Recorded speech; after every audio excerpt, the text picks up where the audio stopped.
What is going on, guys? Gobble, gobble, gobble. Happy St. Patrick's Day, everybody.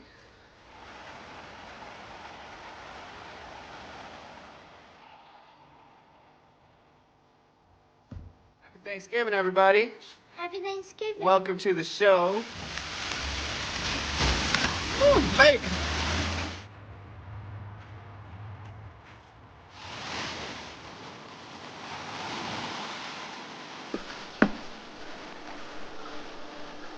Yeah.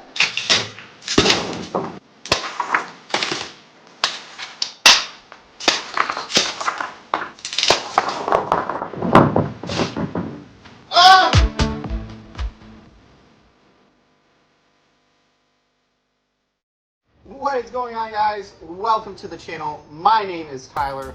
I also go by the name of Geode Cracker and Collector, if you couldn't tell. Typically, I'm cracking open geodes using, I'm not going to pick it up, using a soil pipe cutter. That is my typical go-to preferred method of cracking open geodes. But today, we're going to be taking some geodes just like this. We've got some from some different places around the U.S. So you've got some from Illinois, from Indiana, and we got some from all the way out in Arizona that some friends of mine collected and shared with me. But today we're going to be teaching you guys how to cut them on a wet tile saw. Now this video is not specific to geodes. Geodes are just happen to be what I'm going to be cutting today, but you can use these methods to cut any other stone. Be sure to leave a like, drop a comment if you enjoyed this video. If you want to see more cutting videos, please let me know. I'm thinking about doing this maybe as a weekly or a bi-weekly thing, cutting some geodes, opposed to just doing my live show of cracking them open. So, like I said, be sure to let me know what you guys think. And one last thing, please, if you are new here, be sure to hit that subscribe button, hit that notification bell. I got videos coming out all the time. I just took a little bit of a break here, but I'm coming back. So be sure to hit that subscribe button. If you watch my videos normally and you have not subscribed yet, subscribe. Why not? What have you got to lose? Enjoy the video. Alright, so first things first, when it comes to cutting a geode or cutting a stone of any kind for that matter, is going to be using the right saw. This here is called a tile saw. Now this one I bought used off of Facebook Marketplace. It was not advertised as a wet tile saw, which is what you need. So you're going to see right now it's not hooked up, but when I get to cutting, I will have a water source here that is going to feed water directly onto the blade here. You're going to want to use a diamond impregnated blade. You don't want to use just a regular hacksaw blade or steel blade. It's not going to do anything. So a diamond blade is going to be what you want to use and is recommended for lapidary uses like cutting stones. Now this one is a segmented diamond blade. I do recommend getting a continuous, so there would be no little gaps here like you can see.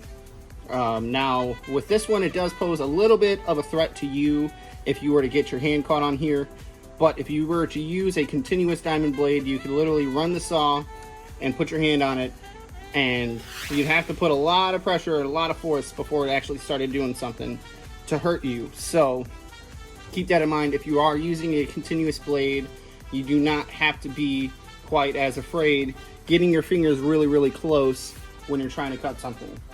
So you'll see in the cutting footage, there will be times where I get my hands really close and it looks like I touch the blade, and there are times that I do, but again, do not be afraid. It will not hurt you if you use a continuous blade. Use more caution if you got a segmented blade, because this is what will catch on your skin and actually hurt you.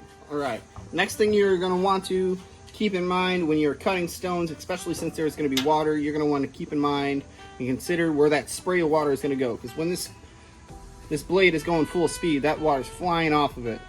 So you always want to make sure you start your saw with the spin going away from you. Keep that in mind. It'll save you some soaking wet clothes. Odds are you're going to get a little bit wet either way, but it will be much more comfortable if you keep the spray away. That's the phrase I like to use. Keep the spray away. Now, when I get into the cutting, I talk a little bit about blade size. One thing I want to focus on here, without this running, is going to be how you actually hold your geode or your stone. You want to make sure you have a nice grip on it, and you always want to envision where you're going to be cutting before you start to cut. Now this geode here, you're actually going to see later on in the video, sometimes you got to pick your battles. So obviously, this is the way I wanted to cut it. You're gonna choose which way you're gonna go, and you're just gonna hold nice and steady, and you're gonna go ahead and pull straight through on this blade. You can make a clean pass, do it in one clean swoop, then it's gonna make it easier, and it's gonna make it a cleaner cut. You're not gonna end up with a whole bunch of jagged marks you gotta go through later on and clean up. But if you have to, if you know it's a little bit too big, just like this one here, my intentions with this one is still to go through and make a nice clean pass all the way, and then it's going to leave me just a little piece here. You'll see some times later on as I'm cutting.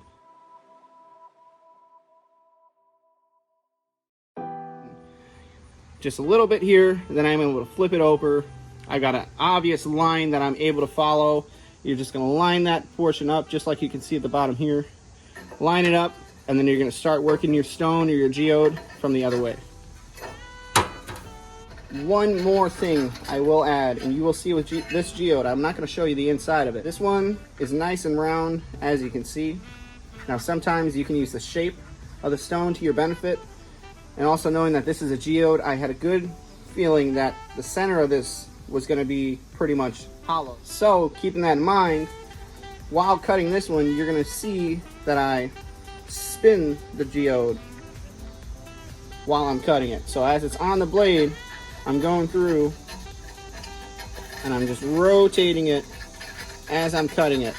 Now this is a little tip or trick or method, we'll say, that you can utilize when you're cutting something that is fairly round. And it doesn't have to be completely hollow. Now this isn't something that you only do with a geode or something like this. If you've got a round piece of jasper, a round piece of, say, amygdaloidal basalt that you want to cut, you can utilize the same method. Now with this one, I wanted to bring up something. This one I was able to make a nice clean pass on, no issues. So this particular geode, I didn't encounter this. But if you've got a bigger geode that you're cutting, sometimes you'll see here, these are lines and indentations left by the saw, and you can see here there is a little bit of a ridge there. Okay, so sometimes you'll end up with a little bit of a ridge there, and it's very, very obvious. What you can do with that is, if this blade was running, I'd come here and you can use the side. It's a little harder to see.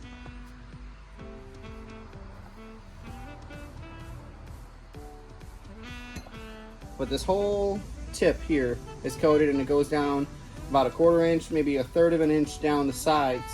So you can use the side of your blade to go ahead and clean up those cuts. And let me tell you, if you're going on to a polish stage after cutting something, this is definitely going to help you limit the time you spend on your first stage of polishing. Now that that's all said and done, let's get into cutting some geodes. What's up, guys? I am going to be teaching you today how we cut open some geodes. So we've got 3 geodes here from Geode.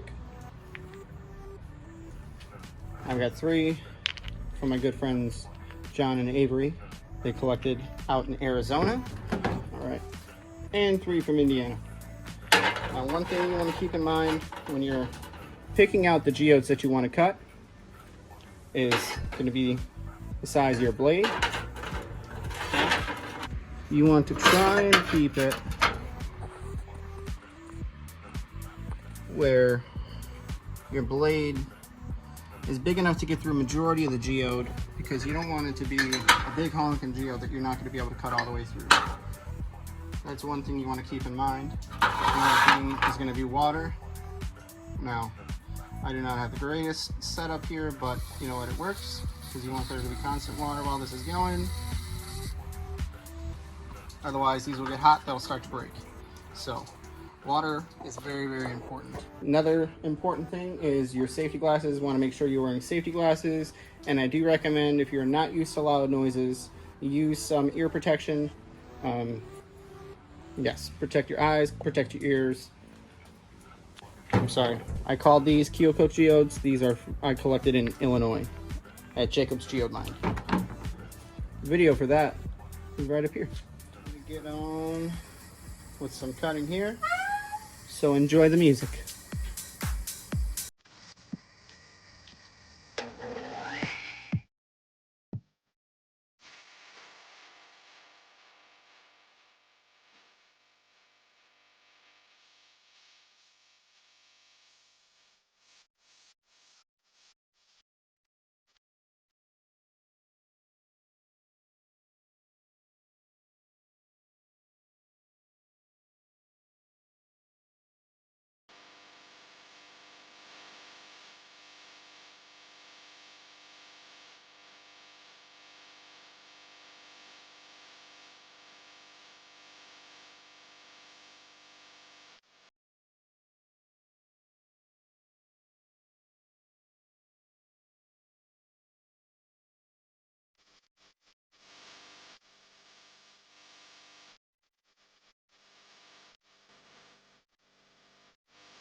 Way too thick.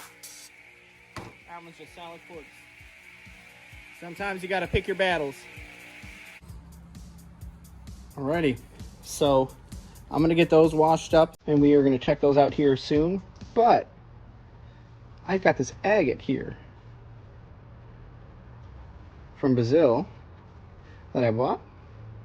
And you know what? We're gonna cut into this here and we're gonna see what we can find.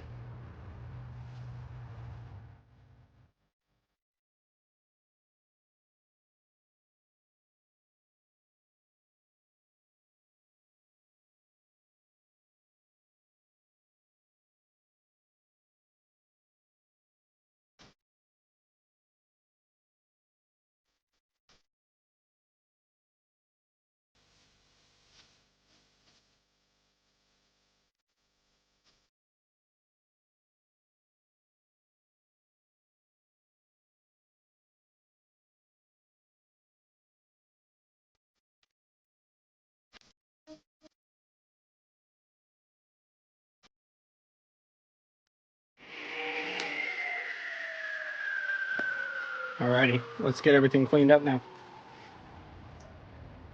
Alright, so first ones we're going to get into are these Keokuk ones. So now you can see with this method of opening up geodes, you're going to have to polish. Because once these are dry, it's going to be really scuffed up. But, not too bad. We got this one here. It's got some calcite in it, really pretty. I'll definitely show you guys this out in the sun here in just a little bit. This guy was a little disappointing, but still interesting. Looks like we got a little bit of agate in there. And this will just be some quartz. We might have some subtle agate banding around there. I get into these two Indiana geodes. The other one I just called it quits on.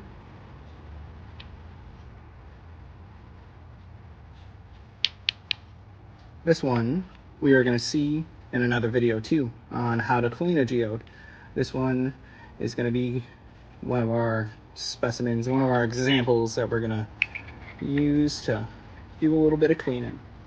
Check that out. I never noticed before that line there.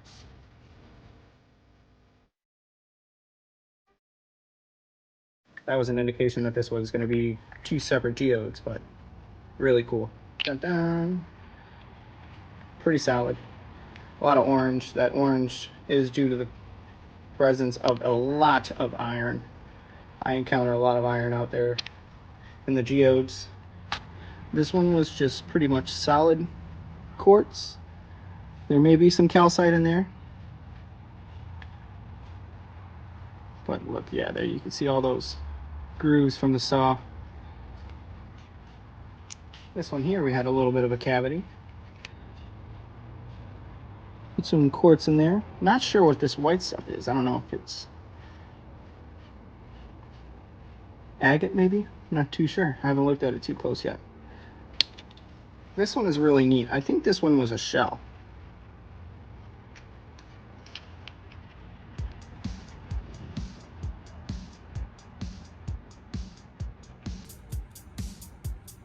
But I'm not too sure. Look at all those. So I'm really excited to do some polishing. And last but not least, we got this big old chunk of agate here that we cut. There's some really pretty waterline, and you can see all those scratches there from the saw. This will be another really pretty one to polish. I'll be able to take quite a few slabs out of this. Alright, stay tuned guys, you'll be able to check all that stuff out in the sun.